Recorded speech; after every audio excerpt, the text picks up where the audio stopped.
চল ready rolling action. চোখের জলে ভাসিয়ে দিলাম মনের ঠিকানা। আবে কি করছিস বলতো? আবে একটা স্যাড ভিডিও বানাচ্ছিস, মন থেকে ইমোশনটা বের কর, মানে ইমোশনাল হো একটু, ঠিক আছে?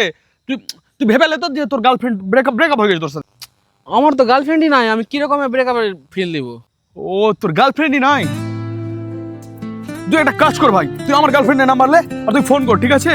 ফোন করবি, তোকে ও না বলবে তখন তোর মানে বুক ভাঙবে, তখন তোর ইমোশনটা বের হবে, ঠিক আছে? না না, তোমার গার্লফ্রেন্ডের নাম্বার নিয়ে আমি কি করবো? আবে তুই ওটা কেন টেনশন করছিস? আমি আমার গার্লফ্রেন্ডের নাম্বার দিয়েছি, তুই লে না। আরে দায়িত্ব আমার। আরে তোকে হ্যাঁ বল, কি হয়েছে তোকে হ্যাঁ বলে দিবে নাকি? হ্যাঁ, আমার প্রতি লয়াল আছে, ঠিক আছে? এটা আমার বিশ্বাস আছে, ভরসা আছে ভাই। ওটা নিয়ে তুই টেনশন নিয়ে তুই ই করতো, লে নাম্বারটা লে। ওই মলটা দেখি তোর। না দূর ফোন লাগা আর আই লাভ ইউ বল। যখনই তোর মনটা ভেঙে দিবে কি না, তখনই তোর ইমোশন বেরিয়ে যাবে। হ্যালো, হ্যাঁ বলো। বলছিলাম আমি সানাউল বলছি। আরে ওই জনির সঙ্গে থাকি না। হ্যাঁ বলছিলাম একটা কথা ছিল। বলো।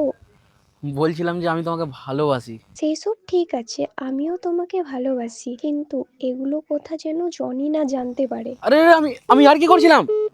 চোখের জলে ভাসিয়ে দিলাম মনের ঠিকানা, খেয়াল স্রোতে চাইলে তুমি অন্য মোহনা।